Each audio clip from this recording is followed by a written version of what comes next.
Hello and welcome to New Filmmakers Los Angeles in partnership with Movie Maker magazine. My name is Danny DeLillo. We're here at the South Park Center. I'm delighted to join Mischa, who's come all the way from Portland, Oregon to be with us with his fantastic film, Windows. Let's take a look at the clip.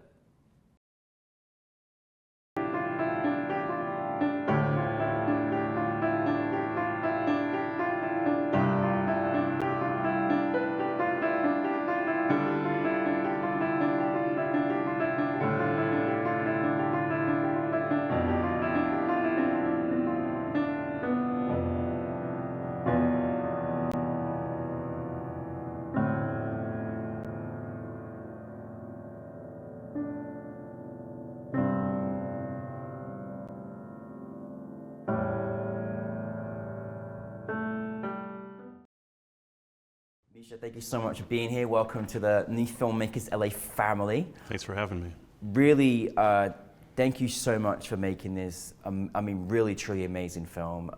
And we're so excited that you came to us at New Filmmakers. For those that haven't seen Windows, tell us a brief synopsis. Yeah, Windows is about a homeless man who rediscovers himself after breaking into an empty home and kind of coming face to face with the person he used to be.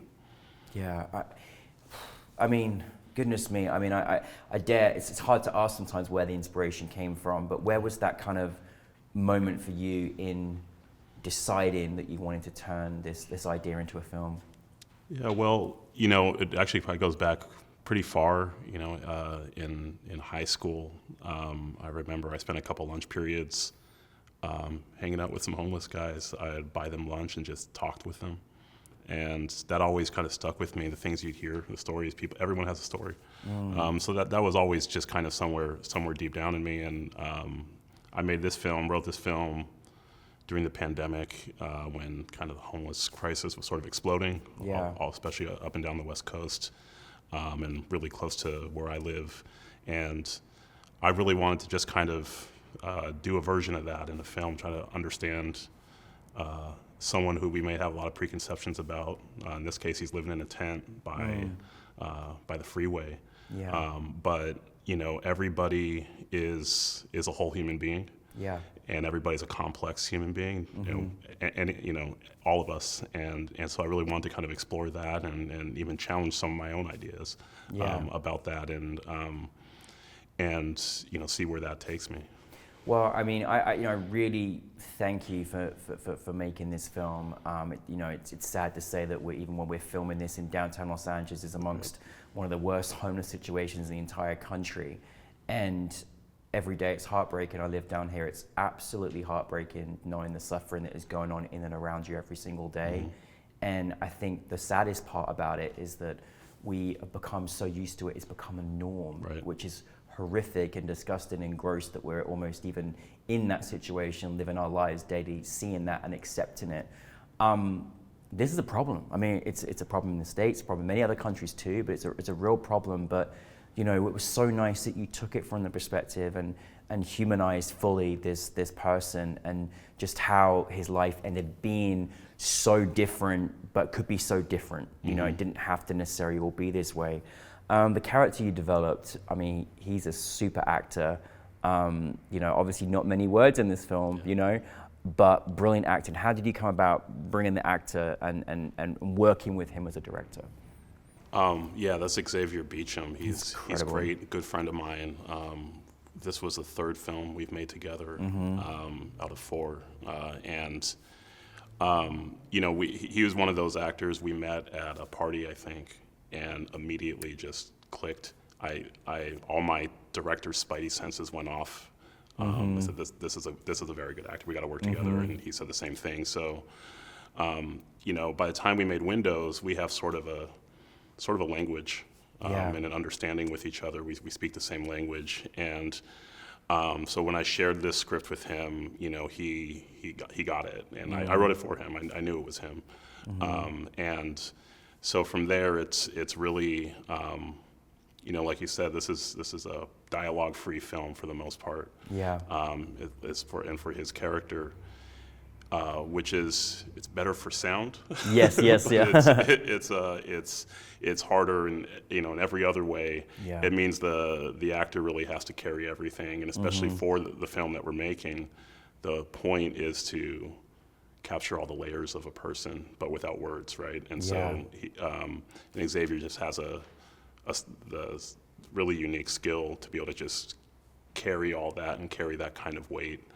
He but without saying Xavier anything. carries it. I Yeah. mean, like literally, like every shot. I mean, goodness me, you left us in a moment with him, and you're like you could feel the energy and everything that was. He almost gave you, the window into his soul through Right. his eyes. I mean, really, truly incredible. This is. I mean, I do love the morality and symmetry that you had with like windows. That was from the window of his tent to looking for the window of someone's house to looking inside of himself as well, and just how two lives can live like so differently as well.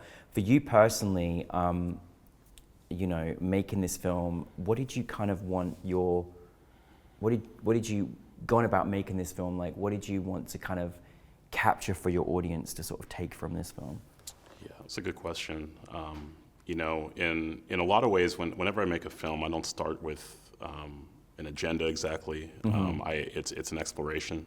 But having done that exploring and come to make the film, I really wanted to remind people and remind all of us that when you're dealing with any issue, but especially with any person, you really have to deal with the whole person. And inside of everyone, there's there's a kind of a hidden beauty. Yeah. And it might be very well hidden. It Yeah. might be locked away, threw away the key, but it's there. Yeah. And to reach people in any way, I think requires speaking to that part of them, or Yeah. at least understanding that that's there. Absolutely. And I think you can extrapolate that out to bigger, almost insurmountable issues like homelessness. There's all sorts of political stuff. There's all sorts of Yes. things that we have that are realities. But at the end of the day, it comes down to the fact that human beings are in the situation they're in, and at some point we have to reconcile that. We have to really, really work with that. And whether someone's addicted, lived on the streets, or whatever, they had a life before that. Yeah. And that's really hard to deal with for us, right? It's hard to accept that we want to create a neat box and define the situation that way. But humans are so much more complex than that, and that's what makes us unique. Yeah, no, I'm absolutely. That was so well said. Kind of taking that question almost from a production technical standpoint, like you really left us in very uncomfortable moments, just from the shots that you had, from just leaving us there with his character, hoping he's not going to get caught, like all these things, him trying on the clothes and his different scents, how did you work with your DP? Because I'm just so curious about those technicalities, because it really was effective to watch, and how you wanted it to kind of look for the audience. Well, the way it works with my DP is I work with myself. Did you hear that? He worked with himself. This is did. amazing. This whole film I was the crew, so I was a one-man operation in production. Yeah. And I did that on purpose. I'd written the film knowing I wanted to cast Xavier, but I also wrote it in a very it's really a simple film. Yeah. And what I knew I needed to do that was the space to explore the material. We had a script; it was written, even though there's no dialogue. But I knew, and having worked with Xavier before, we needed a space to kind of discover some things. So, I didn't over-plan it. I sort of approached a lot of projects, but especially this one with, plan 80% of it, leave 20% open for the magic, really.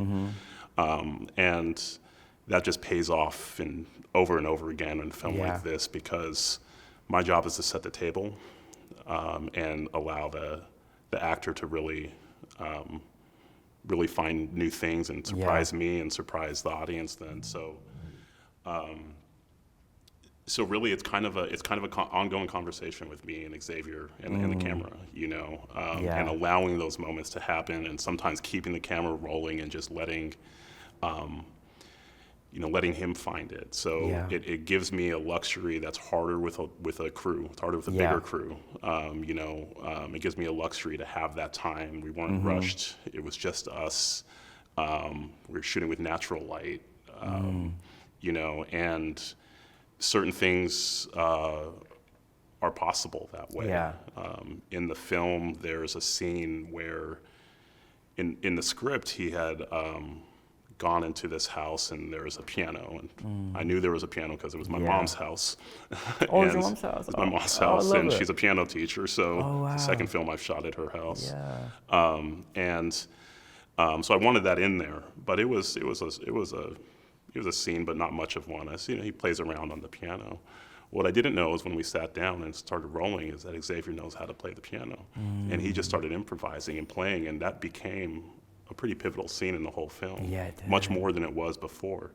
And a scene I'm really fond of, and I think really captures a lot of what we were going for, but that wouldn't have been possible if we had locked it down and overplanned. Yeah. So I knew for this film, it really needed some interpretation on his end and our end, and we need to be able to have the flexibility to find moments like that and find that magic, and I think that's really what comes through. It really does, and the same way you did that on purpose, I asked that question on purpose, because anyone that holds, that feeling of holding yourself back, I mean, you DP'd it, you wrote it, you directed it. Did you edit it too? Oh my goodness. Yeah. And then your relationship with Xavier, and then obviously you've made your third film and you discovered he's got even more talent, beyond as well. I think how wonderful. We certainly loved having this film at NewFilmmakers LA. It was very powerful seeing your film on the big screen. How was the festival experience, and how has it been sharing your film as well? It's been really great. Seeing it in front of audiences, that feeling never gets old, really. And with a film like this, a lot of ways I'm never sure how it's going to land. I think it actually kind of asks a lot more questions than it answers. Yeah.